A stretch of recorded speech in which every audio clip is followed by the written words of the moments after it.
আসামের সীমান্তে একটি মন্দির সংস্কারের কাজে বাধা দিতে বিজিবির সদস্যরা ভারতে প্রবেশ করেছিল বলে ভারতীয় মিডিয়াতে যে খবর প্রকাশিত হয়েছে এবং স্থানীয় স্তরে যে রটনার জেরে উত্তেজনা তৈরি হয়েছিল তাকে অস্বীকার করেছে বিএসএফ। গত সপ্তাহে সিলেটের জকিগঞ্জ সীমান্তে একটি মন্দির সংস্কারের কাজে বাধা দেওয়ার অভিযোগ উঠেছিল বিজিবির বিরুদ্ধে। এই নিয়ে সমাজ মাধ্যমে রটনা হয়েছিল যে বিজিবি ভারতের মধ্যে প্রবেশ করেছিল এবং মন্দির সংস্কারের কাজে বাধা দিয়েছিল, কিন্তু বিএসএফের এক ঊর্ধ্বতন কর্তা এই রটনাকে খারিজ করে দিয়ে জানিয়েছেন বিজিবির কোনো সদস্যের ভারতে কোনো অনুপ্রবেশের ঘটনা ঘটেনি। তিনি আরও বলেন, বিজিবি আন্তর্জাতিক সীমান্ত প্রোটোকল ভঙ্গ করার মতো কাজ করে না বলেই তাদের বিশ্বাস। বিএসএফের পক্ষ থেকে বলা হয়েছে, সীমান্তের কাছে থাকা একটি মন্দির সংস্কারের জন্য পর্দা টাঙানো হয়েছিল, সেটি নিয়ে বিজিবি তাদের উদ্বেগ জানিয়েছিল। বিএসএফের পক্ষ থেকে সীমান্তের দায়িত্বে থাকা বিজিবি কর্মকর্তাদের জানানো হয় যে এটি সাময়িকভাবে টাঙানো হয়েছে, মন্দির সংস্কারের কাজ হয়ে গেলেই খুলে ফেলা হবে।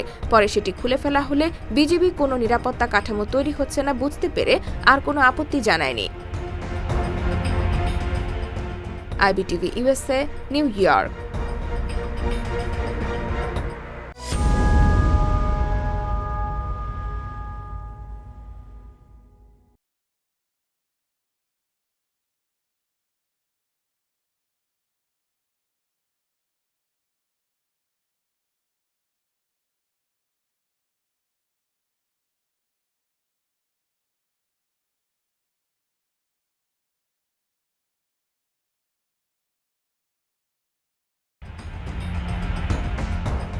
আসামের সীমান্তে একটি মন্দির সংস্কারের কাজে বাধা দিতে বিজিবির সদস্যরা ভারতে প্রবেশ করেছিল বলে ভারতীয় মিডিয়াতে যে খবর প্রকাশিত হয়েছে এবং স্থানীয় স্তরে যে রটনার জেরে উত্তেজনা তৈরি হয়েছিল তাকে অস্বীকার করেছে বিএসএফ।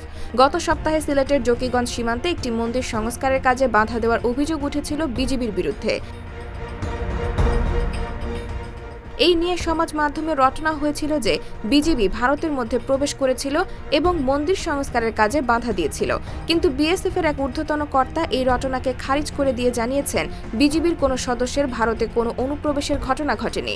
তিনি আরও বলেন, বিজিবি আন্তর্জাতিক সীমান্ত প্রোটোকল ভঙ্গ করার মতো কাজ করে না বলেই তাদের বিশ্বাস। বিএসএফের পক্ষ থেকে বলা হয়েছে, সীমান্তের কাছে থাকা একটি মন্দির সংস্কারের জন্য পর্দা টাঙানো হয়েছিল, সেটি নিয়ে বিজিবি তাদের উদ্বেগ জানিয়েছিল। বিএসএফের পক্ষ থেকে সীমান্তের দায়িত্বে থাকা বিজিবি কর্মকর্তাদের জানানো হয় যে এটি সাময়িকভাবে টাঙানো হয়েছে, মন্দির সংস্কারের কাজ হয়ে গেলেই খুলে ফেলা হবে। পরে সেটি খুলে ফেলা হলে বিজিবি কোনো নিরাপত্তা কাঠামো তৈরি হচ্ছে না বুঝতে পেরে আর কোনো আপত্তি জানায়নি।